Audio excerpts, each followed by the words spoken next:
Hello and welcome. This is Cheryl. Thank you so much for joining me today. In this video, I'm going to create some stunning 3D embossing folder cards using the new sealed 3D Botanicals collection from Spellbinders. They sent some over to create with and share with you, and I absolutely love these gorgeous embossing folders that include the dies to cut them. And they create beautiful elements for the front of cards, and we're going to use several different techniques in order to color them. This scallop labels and tag die set works perfectly with one of the 3D embossed folders, so I will be using that to add some mats behind it. I'm starting out with some distress watercolor cardstock, and I'm going to create some colored backgrounds before I do the 3D embossing. So this first one here on the left, I'm using some distress mica stains, and they are the Christmas set 6. I decided to use all the same ones from the same set, so they're not a bunch of different ones from different sets. On this piece of watercolor paper on the right, I'm using some distress stains. So I'm using tumbled glass, rustic wilderness, and picked raspberry. So the one on the left, because they're mica stains, they're going to have some shimmer to it. The one on the right, because they're just regular distress spray stains, they're not going to have any shimmer. They're just going to have any color. I like to add a lot of water so those colors blend and flow with each other. If you wanted the one on the right to have some shimmer to it, you could create a shimmer spray using perfect pearls with some water and a little mister and spray that right on top of the wet mixture here, and that would add some shimmer to it. I wanted to do one with shimmer and one without, just so that you could see the difference between the two of them. Once I have as much spray as I want on there, I let that dry completely. And you can see that I didn't take a lot of care in doing my spraying. All I wanted to make sure was that there was color over the whole thing. Now I did end up putting some perfect pearls in a mister bottle and spraying it over the top. So there is a tiny bit of shimmer, but you can see that it doesn't have as much shimmer as this one here. So I'm going to first use the Floral for You 3D embossing folder, and I'm going to tape my paper in place. When I do use a 3D embossing folder, I like to lightly mist my cardstock on both sides. This is just going to soften those paper fibers and help them push into all the nooks and crannies on those 3D embossing folders. Now I'm taping this cardstock in place because I want to use an ink pad on the other side of my embossing folder. The other side of the embossing folder is the side that is flat, that has all of the details recessed into it. So when I go to ink it, I'm only going to be inking on the background. And when I'm taping here, I'm paying attention to where that 3D embossing is going to be on this background, and I'm trying to tape where there is no 3D embossing, so I don't have that tape interfering with my inked background. Once I have that inked, and I just make sure that it's evenly inked over the whole thing, I'm going to put it through my Spellbinders Platinum 6 machine using the stacking for a 3D embossing folder. Now I'm going to do this several times to make sure that that background is completely inked. You can do that as many times as you want to make sure that you have as much ink as you want. And because we taped that paper in place, I don't really need to pay much attention to that paper. I only need to pay attention to where I'm inking because I know that that paper is not going to move. So I'm just using Distress ink here to do this inking on the background. It works perfectly and it cleans off my embossing folder very, very easily. I just need to rinse it in the sink and it will clean all that ink off of there. Don't even need to use any cleaner. Now for this step of the embossing, I don't have the dies for this embossing folder in the embossing folder. The reason being is if I were to put these dies in there, A, I would get ink all over them, and B, it would cut out those shapes and then I wouldn't have, or it'd be harder to keep them in place while I was doing these backgrounds. So by having those dies out of there, I know that that paper is not going to shift. It'll stay where I want it to. And once I am done and I have inked everything as much as I want and I have my background how I want, then I can inlay those dies, fold that embossing folder up again, and then it's going to cut out those images. And I love how you can do 3 of them all at once. The smallest one is really suitable for a tag. It'd be a little bit tiny for a card embellishment, but you could absolutely do it if you wanted to be creative. You just would have a little bit more space around it that you would want to get creative with and dress up, basically. So here are my elements. I absolutely love how they look with that black background there. I'm going to set those to the side, and I'm going to take my other background that has the color sprays on it, and I'm going to cut that out. So I'm putting my dies in here. At this point, I wasn't exactly sure how I wanted to do them, so I decided to just do the 3D embossing and cutting at the same time. I do end up inking my background, but I don't do it with black. So I'll show you if by chance you do this step first and then decide you want to ink your background, I'll show you how to hold those in place. So when I did it, I put it through my machine, but I didn't quite put it all the way through. I wasn't really paying attention. So I didn't cut that bottom part of that bottom tag. Rather than put it right into the folder again, it's just a straight line. I just used some scissors to cut it. So in order to get some extra dimension to this 3D embossed background, I'm taking some distress ink pads, using some detailed ink blending brushes, and adding some ink blending on it.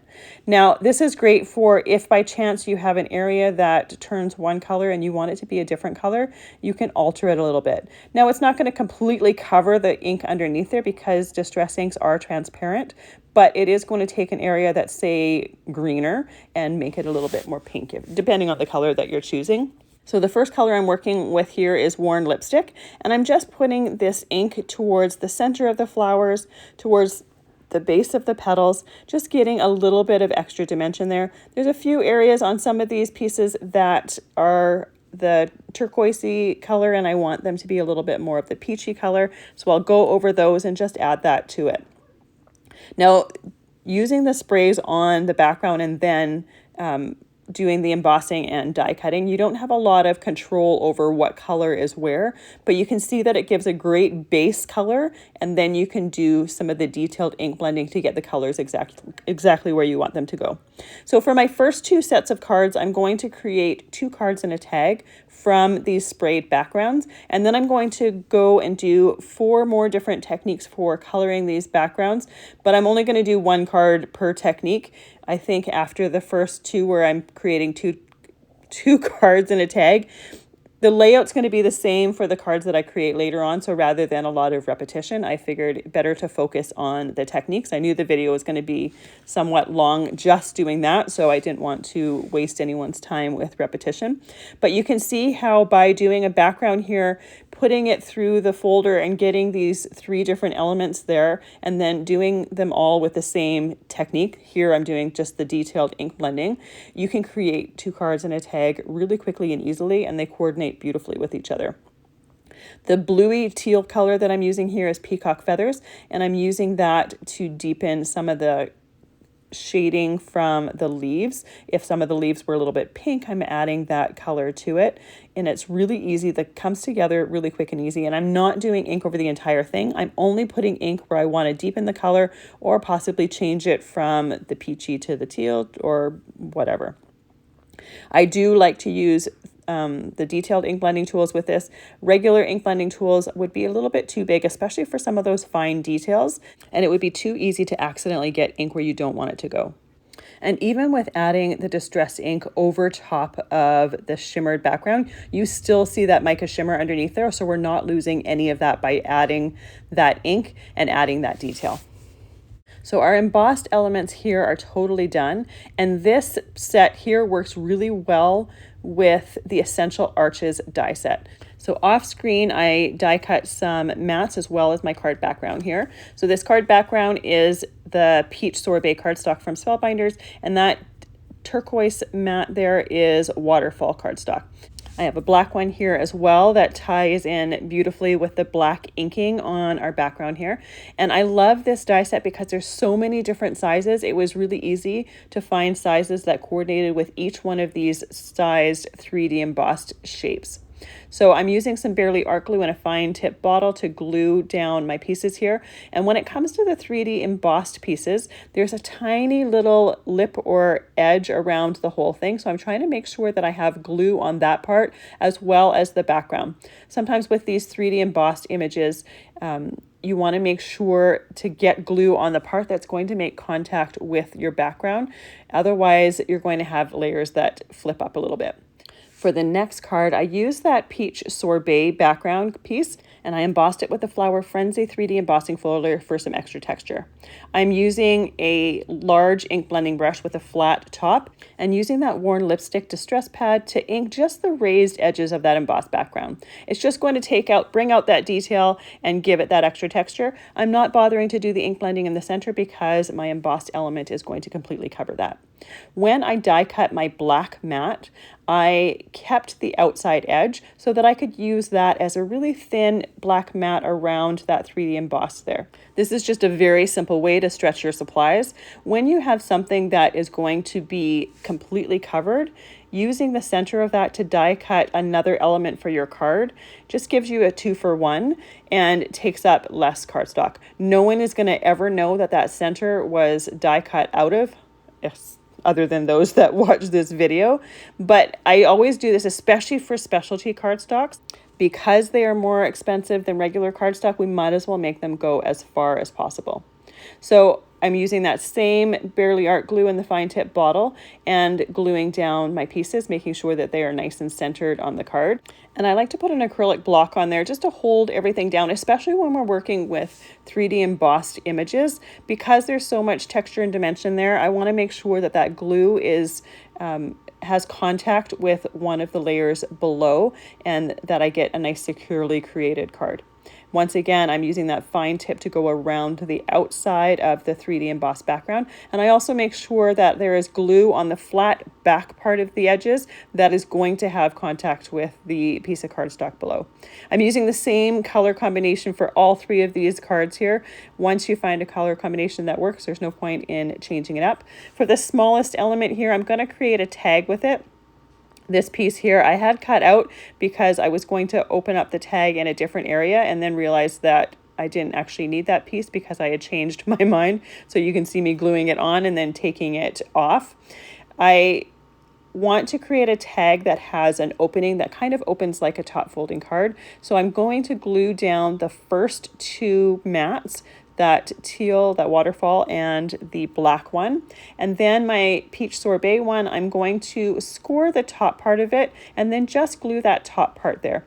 You could glue all 3 of them down completely and just have a space on the back of it to write on, but I thought this would just give it a little bit of a different way to use it.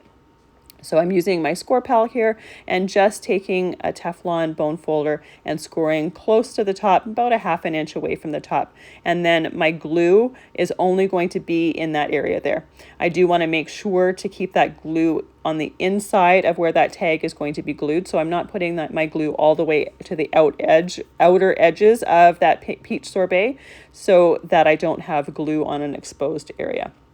So there's my tag there, and you can see how it opens nicely. Spellbinders recently came out with some dimensional butterfly stickers, and I'm using the Sunrise dimensional stickers to add to the front of these cards. The colors coordinated beautifully, and I thought it was a great way to add some extra texture and dimension. And then one of the cards there only had a side profile of a butterfly, so I took one and I cut it in half and added it to the tag. Again, it just adds that extra pop of dimension, and then it has that holographic sparkle around that butterfly. I have a crocodile here. I'm using that to add the hole to the mats from my tag. I didn't put any ribbon in here, but you could easily put some ribbon in there or some cord to tie it into or tie it to whatever you're using the tag for. I have some Stickles here that I'm just using to dot in the centers of those flowers to add a little bit of different texture as well as the sparkle from the glitter. And I like to add it in just little dots. It takes a lot less time for a little dot to dry, as well as the fact that, in my opinion, with Stickles, less is more. So here are the finished cards from that first one. This is the background that was using those Distress mica stains, and I absolutely love the beautiful mica shimmer that they have. Next, we're going to be using these 3 that were done with the mushrooms from UTU 3D embossing folder. So this is the one that used the Distress sprays on the background. And then I added just a tiny little bit of or shimmer from Perfect Pearls spray. So I'm using a temporary adhesive here. I'm just putting a little bit on some of the back pieces or some of the pieces that would stick to the embossing folder. You don't need a whole lot here. It's only enough to hold it in place while I do my inking. So if by chance you do your 3D embossing first and then decide that you want to add a little bit of ink to the background, this is the way to do it. Just put a little bit of temporary adhesive on the back there, and then it will help to hold those pieces in place. And they'll be held in place even better after I have done my first inking and putting it through the machine. So I didn't want to do black here because we'd already done black with the last one. So I'm using Chip Sapphire, which is like a dark navy. So it's going to work perfectly with the blue in this background here. And it's going to give us a nice dark background, but it's not going to be quite as dark as it would be if it was black. So once again, this step here, you can do it as many times as you want. Just putting that ink on the background here. Like I said before, I'm using Distress ink for it. I like it because it cleans off really, really well. You could use other inks as well, and I have used other inks on there, depending on the ink that you use. Some will just rinse right out, and some you would need to use some cleaner with it. Like Versamark ink, you need to use a tiny little bit of soap just to get that ink off because it's fairly sticky. Most of the time, especially when I'm doing it with a color, most of the time I will use just Distress ink because it's so easy to use. You can use oxide as well. They'll have a little bit more opacity to them because of the pigment properties to them. And I love how this looks with that Chip Sapphire background. It's a little bit different from the black, but still very effective. You can see slight amounts of the colors underneath there, but not so much that you don't you don't see the Chip Sapphire. So it's not like, it gives you a clear definition between the 3D embossed images and the background. So I have 3 more distress pads for doing my ink blending here, just making sure to get some of the definition and dimension in these images. I have seedless preserves that I'm using over the pinky purpley areas. I'm using weathered wood over the areas that I want more blue. And then I had ice spruce for the green areas, but I swapped it out for evergreen bough. The ice spruce didn't have, or it wasn't quite as dark as what I wanted. So once again, I'm using detailed ink blending brushes here so that I can get the ink exactly where I want it to. For doing this ink blending, I don't have to be super careful. I have to be careful, but because my background is quite dark, if I happen to get any ink on the background, you're really not going to see it. So the places that I have to be the most careful are, say, in the mushrooms with some of the details. I want to make sure to get the ink exactly where I want it to be for that. But for the leaves where the background or anything that goes off of that leaf is that background, I'm really not going to see a lot of that detail. So I can be, I don't have to be quite as careful with it. So I'm doing my ink blending here the same way I did for the first set. Any area that I want to be a certain color, I'm just adding that extra color or the dimension. And these colors are a little bit darker, so they're enough to cover up the light colors from my spray background. And once again, that spray background is kind of a starting off point. It just gives you a base layer of color. And I kind of like the whimsy of it. The fact that, you know, some of the fern is pink and some of the mushroom is green. I think it makes it a little bit more interesting to have the colors in different areas. Now, once again, you don't necessarily have to have a sprayed background as a starting off point. I just really like the look of it. What you could do is do your ink blending over top of the embossed images and then do, or put them back into that embossing folder like I did, and do your inking for the background to cover up any ink that may not have gotten onto, or that may have gotten onto that background, and it will cover most of that up. Now, I did my spraying on distressed watercolor cardstock because I like the nice thick heaviness of it. I also like that it's got a white base to it, so it doesn't change the colors of the sprays a lot. You could also do this with printed paper if you wanted to have a print on these embossed images. The only thing is you want to make sure that you've got some really thick printed paper. I wouldn't want to do the 3D embossing paper or embossing on a thinner printed paper because it would likely rip and tear, but something thicker could handle getting pushed into a 3D embossing folder. Now, for most of my ink blending here, I'm kind of going with the color that it happened to be because of that colored spray. There is like a little bit of that fern that I made a little bit more green. This particular mushroom, I'm keeping it green because it looks kind of cool. And rather than completely cover it up with some ink blending, I thought I would just go with it. You could change it up, like I said before, if you wanted it to be a completely different color. But I love the fact that by doing this, it kind of forces you to get a little bit creative with whether you want something to be a certain color or creating it in a little bit of a non-traditional color, just for a little bit of interest. It's also a great way to push you a little bit out of your comfort zone color combinations. By doing something like this, you would use, or I would use, a color combination that isn't necessarily something that you normally do, and it just pushes you a little bit. Now, even though I used some Perfect Pearls in a mini mister on my background, I didn't use a ton, so there's not a whole lot of shimmer there. So to add a little bit of sparkle, I'm just taking some Stickles and I'm putting it into the dots or the spots on the mushrooms. These areas are indented when you do the embossing, so it's a perfect area just to fill in with a little bit of that Stickles. And I'm using one that has an iridescent glitter to it, so it works perfectly with pretty much any color that you use in your creating. It's one of my favorite ones to use for just coordinating with pretty much every color.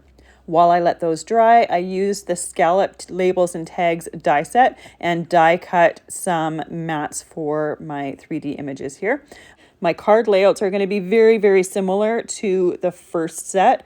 Because the largest tag is really quite large, it covers most of the card anyways. So other than adding an embellishment on the top of it, there's not a lot of area that you need to fill in. This navy cardstock here is indigo cardstock from Spellbinders. It's a nice dark blue, almost black when you see it on the screen, but it is blue. This lighter blue here is just one of the colors that I had in my stash that worked really well with this background. Once again, using that Barely Art glue and making sure to put a fine line around that little border along the edge to get that glue down really, really well. Also using that acrylic block to hold everything in place. For the middle-sized embellishment, I have a background here that I embossed with the Holly and Foliage 3D embossing folder. I'm using the flat-edged large ink blending tool to do some ink blending with that evergreen bow ink. And once again, I'm only doing it around the edges. It's only the edges that you're going to see.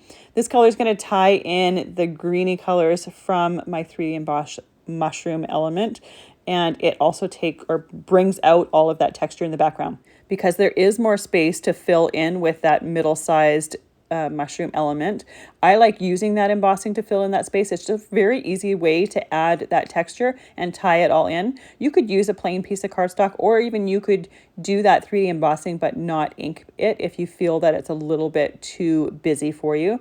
I like the look of it, but it's definitely not for everyone. And it's not a step that is absolutely necessary. You could even, if you wanted, have your cardstock and then stamp on it with a background stamp with even just Versamark. It would just add some visual texture, but not some extra detail that would take away from your mushroom element. Now I'm using these two larger mushroom elements to create two A2 cards. You could, if you wanted, use them in collaboration with the Scalloped Labels and Tags die set and create larger tags with them using the same method that I create the smaller tags. They would end up looking a little bit more like shaped cards, but it would also be a really cool way to use them as well. So you don't necessarily need to use them on top of A2 cards.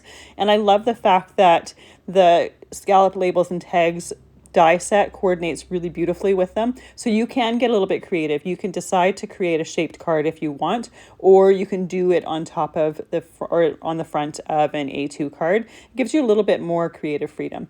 So the tag for this one, I'm going to create it very similarly to the one that I did with the last one. I'm going to glue a mat on there. This time though, I'm just have 2 layers on it. So that second layer, I'm going to take my score pal out and I'm just going to score close to the top. I don't really have a set amount that I score it. I just put it in my score pal and then see what is a reasonable amount towards the top. I need to have enough area that I can glue on without having that glue go outside of my inner mat there. So I just kind of pick and choose from there. I want to have just enough room to be able to write on the inside of it. And like I said before, you could glue this mat flat down and then just write on the back of it if you wanted. So there is the second set of cards. I absolutely love the look of this with the navy background. This technique is mostly done with a black background, but it also looks beautiful with another dark color. So for the first set, I added some dimensional stickers. I'm not going to do that with this one, but you could see how some of them coordinate absolutely beautiful, and you could easily do that to add some extra sparkle and dimension as well. So the third card here that I'm going to create, I'm using some distress watercolor pencils. These ones are from set 5. I'm using the same set for the whole card here. And some of the colors aren't ones that I would traditionally use, but I wanted to keep within one set as a way to lessen supplies, as well as the fact that I love doing this and it challenges me to use colors that I wouldn't necessarily use together. Like many people, I have my favorite color combinations and I tend to stick within my color comfort zone a lot of the time. So by doing something like this, it forces me to experiment with different color combinations, see what I like, see what I don't like. So here, the first color that I'm using on this flower is Worn Lipstick, and then I'm using Aged Mahogany to do a little bit of shading. So I'm using a watercolor brush here. The water is in the handle of the brush, so by putting that tip of that brush on the paper towel to my right, I'm just cleaning the edge or the end of that brush off and making sure that I can get some good blending between the two colors. When I work with the watercolor pencils, I like to work right off of the end of the pencil. I just like to pick up the color right from there. It keeps it very, very neat and clean for me. Some people I know, when they sharpen their watercolor pencils, they like to keep those shavings in a watercolor palette, like the one that I will regularly use with distress reinkers. I chose not to do that because it's just another supply that I needed to keep track of. And I prefer to just use the watercolor right from the end of the pencil. Keeps it nice and simple for me. So for the centers of those flowers, I'm just using a little bit of pumice stone. These tags were also created with distress watercolor cardstock. I knew I wanted to do some watercoloring on them, so I wanted to make sure that to use the appropriate cardstock to do the 3D embossing. Like I said earlier in the video, the first two sets was creating sets. These ones I'm just going to create some individual cards. You could easily create a full set with this. I just didn't want to make this video any longer than it needed to be. And by doing one card with it, you get the technique. You understand what you can do. By doing or by watercoloring these images, you can be a little bit more detailed with your coloring. You can do your watercoloring right towards or right to the edge, and you can ink blend to get some beautiful shading in there. Now I'm using distress watercolor pencils here. They have a little bit of opacity to them. You could also use distress reinkers for this. They would be a little bit more transparent, but the technique itself is very, very similar. You can also use whatever you want to do your watercoloring. I'm going to do my next tag with watercoloring as well, but I'm going to use a completely different medium for it, and you can see the different look that you get from that. For my next flower here, I'm using Squeezed Lemonade for the whole flower, and then I'm using some of the ripe persimmon just to get a little bit of the shading as well as have it look like it's going from the orangey color to the yellow color.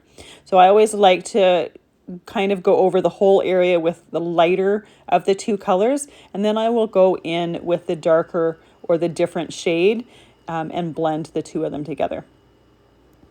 You can see that I'm putting the initial layer of color really quite quickly, and that's because when I go in to do each petal or a couple petals at a time, adding that ripe persimmon to it, I can re-wet that area and I can blend that color out a little bit more if I haven't quite gone all the way to the edge. I'm also going fairly quickly so that that ink doesn't have a chance to completely dry before I get to it with the next color. You can see that I work from flower to flower, so I'll work this flower until I'm satisfied with it and then move on to the next thing. I don't want to jump from flower to flower and have those colors have a chance to completely dry. Now, I am adding water to this. I am watercoloring over top of this. I'm not losing any of the dimension that you get from the 3D embossing. If by chance you find that you did lose some of the dimension, you can do the method for my card set 2 where you add a little bit of the temporary adhesive to the back and then pop it right back into that embossing folder and put it back through your machine to get that detail back in there. I didn't find I lost any of it, or I didn't find I lost enough of it that I even noticed in order to need to do that again. But that is an option if you find that you're losing some of that detail. And I think that would only really happen if you were very heavy-handed with the brush and you were, say, pushing that paper down while it was still moist. I'm usually, when I'm doing this, fairly light-handed, so I don't find that I need to, or that I lose any of that dimension.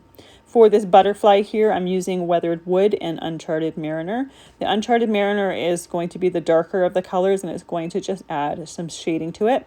I wanted to make sure to use a color that was different from the flower colors, so I wanted that butterfly to pop a little bit or just have its own color to it. If you like the colors of the butterfly and wanted to use, or butterfly, if you liked the colors of the flowers and wanted the butterflies to be those colors, you absolutely could do this.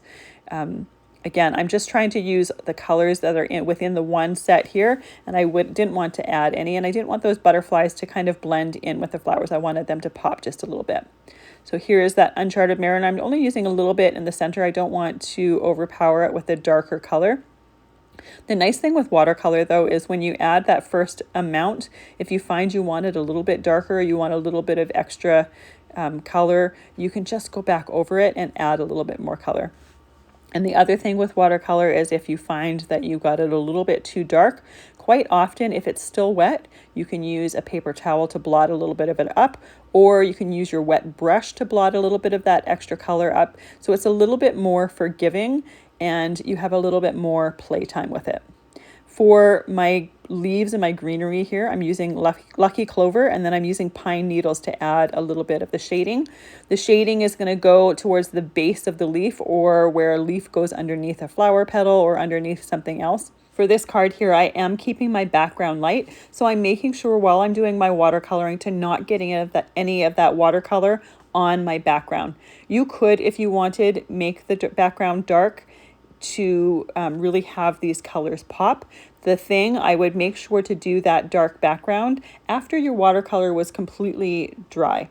If by chance you do the black distress background and then do your watercoloring, if you happen to hit any of that black, it's going to start seeping into your watercolor. So better to have your watercoloring done, have it completely dry, and then pop this back into that embossing folder and add that black to the background. As some of the areas start to dry and I see a little bit more of the detail as it's dry, I will go back in and I will add a little bit more shading, add a little bit more detail, tweak it a little bit. Typically when I do go back in, if some of it has already dried, I will re-moisten the whole thing so that I don't get any watermarks here. A lot of these areas though are so small that there's not really an area to put or for a watermark to end up being. But I do kind of pay attention to where it's wet, where it's dry. When you're doing watercolor, if you have a large area and you just wet a small area and the rest of it's dry, you end up with a watermark around it. A lot of it's not the look that most people are going for. So in the center of the flowers, I just took a dry Gathered Twigs watercolor pencil and I just lightly colored over it just to add a little bit of that texture to it. I wanted to get a little bit more dimension between the pumice stone and the Gathered Twigs just to be able to see it a little bit more. Now these watercolor pencil sets have 12 different colors in them. There's 6 different color or different sets total. So there's the entire distress line in these sets and I really like working with them. Even though they have all the same colors as the distress line, they have a little bit of a different look than distress reinkers. To add a slight highlight to the top layers of my background here, I'm just using a white pigment pad with a brayer and just going over that area. It's very subtle, but it just adds a white highlight over top of the highest points of that embossed background there. So for my card, I have die cut everything off screen. This cardstock here is Lagoon, and I'm just going to glue that down flat. There's not a lot of area here that the mats don't cover, so I don't need to emboss it. I mean, you could emboss it, but most of it's going to be covered up, so you're not going to be seeing a lot of that texture anyways.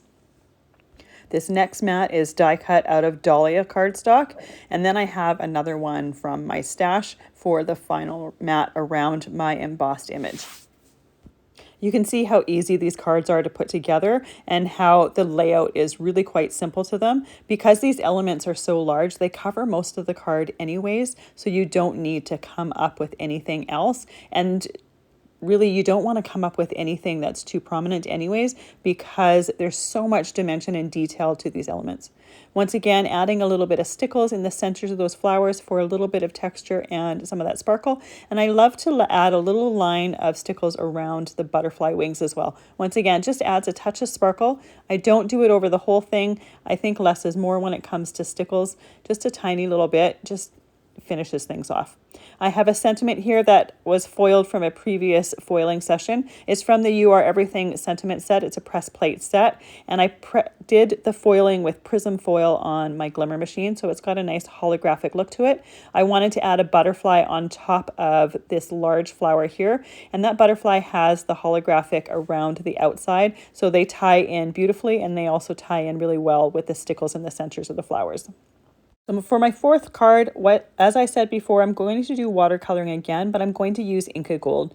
Inka Gold is a wax paste, but it's water soluble and it has a metallic finish to it. So there's several different ways to use this wax paste. Like I said, it's water soluble. I like using it with watercolor because you can get a lot of dimension and detail in it, and because it has that fun metallic finish. The first color I used there was rose quartz, and now I'm using violet. These pastes last a very long time. Occasionally you'll find that they dry out, but they're very easy to rehydrate. I just take my distress sprayer and I spray the surface and then put the lid back on and let them sit. And I'll do that a few times depending on how much they've dried out. If they've really, really dried out, you can take a skewer or something and break it up and then do that same thing. So some of them you'll see they're broken up a little bit, and that's because I've rehydrated them in the past. And while they may not look as pretty once they've been broken up and rehydrated, they still work the same way and they last a very, very long time. Now, the first flower I did, I used the rose quartz first and then the violet and blended the two together. And then the second one, I used the violet first and then the rose quartz. So you don't have to use them in a certain order. When I do watercolor with other mediums, I often like to use the light one and then I will bring in the dark one to blend them. But for these, I don't feel that I really need to do that. If I did the entire flower in the violet, which is the darker color, and then came in with the rose quartz, I could easily go over top of some of that violet with the rose quartz and it would cover it. Now, just like a lot of watercolors, if I add more water and less of the paste, I'm going to have a little bit more transparency. If I have a lot of the paste and a little bit of water, I'm going to have a little bit more opacity. It's going to be more opaque. But because I'm using a watercolor brush that has a nice fine tip on it, I can get a lot of that detail to it. For my next card, I'm going to be using these same pastes, but I'm going to be applying them in a different way. So this isn't the only way to use these pastes. There are other ways that you can use them. So it's fun to have a supply or a tool that you can use in different ways here.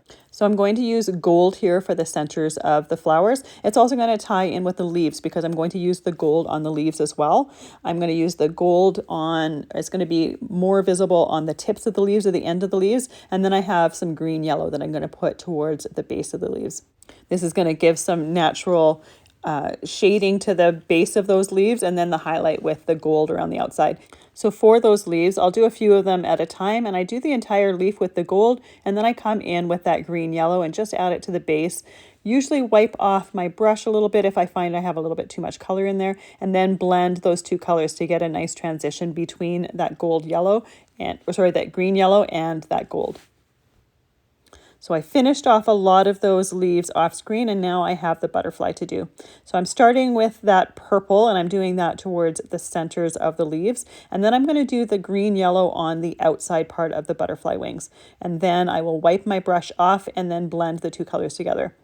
Typically not my usual color combination for butterflies, but they come in so many different combinations that you can get creative with your color combinations. And I also wanted a different combination from the leaves as well as the flowers. So I went and took the gold and used that for the body center. And then I also took that gold and there's a little border around the outside of this embossed image. So I made that gold as well. I assembled my card off screen for the most part, and then I have a foiled sentiment here from a previous project, and I'm adding that to the bottom. So this one is the curved everyday sentiments, and I did the hot foiling with Aura foil on my Glimmer machine.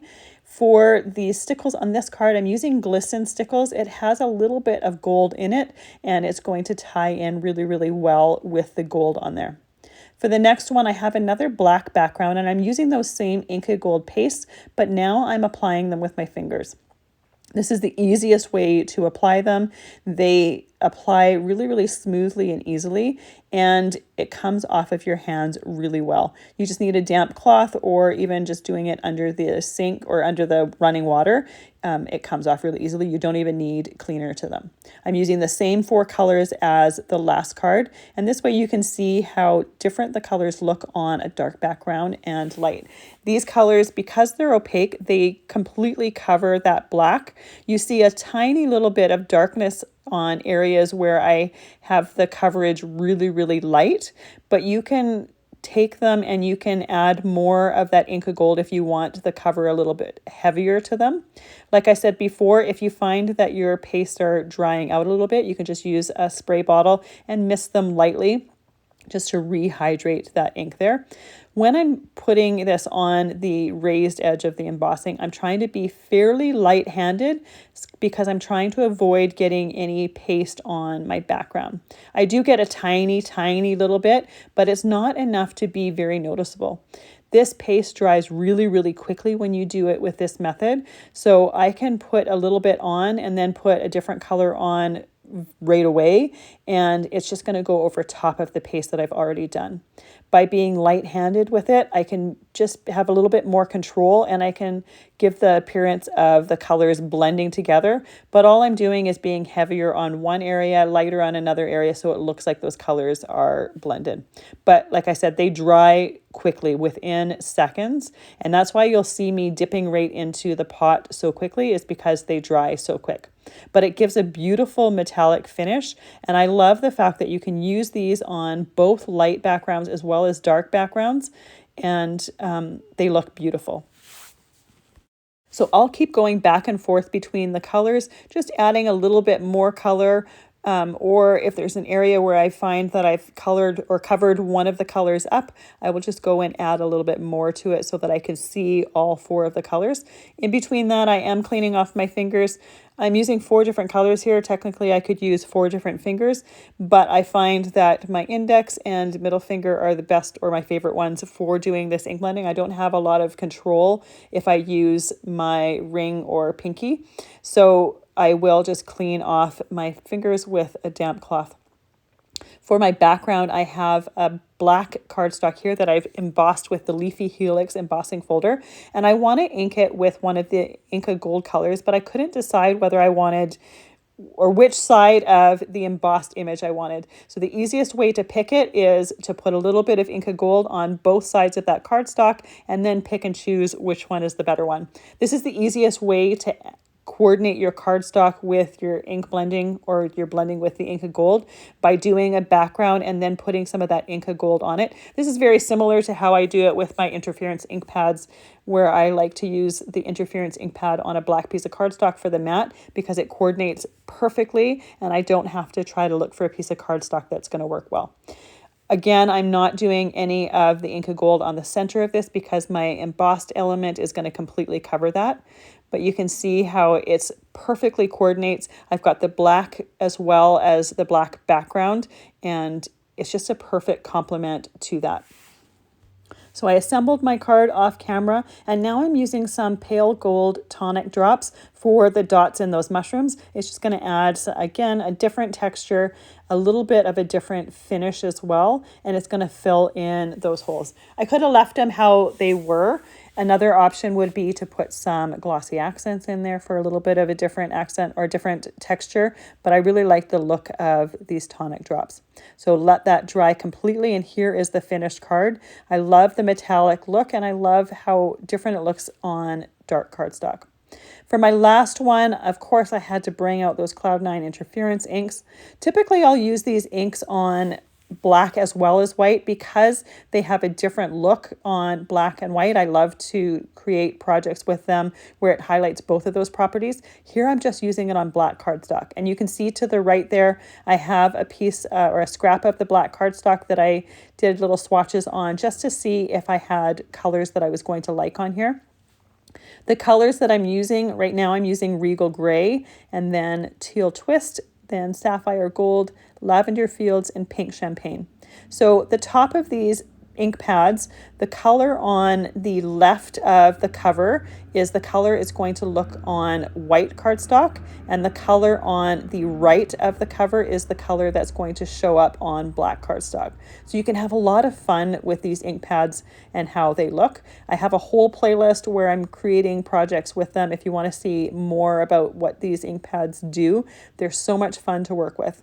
Once again, I'm using detailed ink blending brushes, and I'm trying to be very light-handed with them. I'm trying my best to only get the ink on the raised embossed surface and not any of that background. And by using the detailed ink blending brushes, I may have to go into my ink pad many times, but I have a little bit more control. You can always add more ink to it, but if you're heavy-handed with it, you can't take ink away. And if you get ink on, or any of the ink on the background, it's a lot harder. You can't remove it. So by being very light-handed, I'm just trying to highlight the raised parts of that embossed image and really get that image to pop. So with these interference properties, they have a shimmer look to them. So once that image is done, once you tilt it in the light, you get that metallic, shimmery, iridescent property to it, and it's really quite beautiful. So I'll keep going back and forth between the different ink pad colors, just adding a little bit more ink and building that color up until I get the look that I want. One of the colors here I'm using to do that little lip on the outside just to frame the whole thing. And for this part especially, just to make sure that I'm not getting too much ink on there, I am using the side of the brush so that I can just get that raised area of that lip. And here is the final result. I love the look of those interference inks on black. So here is the same colored ink pads on a light colored tag, so you can see how drastically different those colors are. So I've taken 2 of my ink pads here, and I'm just going to use them to ink some black die cuts, and these are going to be mattes. I thought I was going to have green on the outside and then purple towards the inside, but then when I was layering things up off camera, I realized that my mattes were a little bit too big, so I recut and re-inked one off camera. So the green one will be the closest to the size from my 3D embossed image, and then I will have purple outside. It really doesn't matter, but that's why they're inverted when you see the assembled card. For my dots here, I'm using some white tonic drops. Now something really cool happens here. These drops are white, and I had intended to use them so that it would have a pop of white that just kind of tied in with the color of the card base. But because those interference inks were on black cardstock, the dye properties from those interference inks were rehydrated by these tonic drops. And when you see them dry, you see something cool happened. Not something that I intended, but I really like how it ended up turning. So if by chance this happens to you and you don't want it to happen, the way to avoid it is to put something in there to seal that color and then put those tonic drops on there. But I really like how they ended up turning blue, and that was the dye property from the inks used there. So here are the finished cards. I absolutely love these 3D botanical images and how fun they are to color with and create cards with. They add so much texture and dimension, and having them in a shaped image makes it so much more interesting and unique from other 3D things that I've seen. These would be really great to create different sets of cards because you create 3 all in one, and they would coordinate really nicely with each other. I absolutely love how they turned out, and I can't wait to play more with them. Thank you so much for spending your time with me. I really appreciate you being here. I hope you have a fantastic day.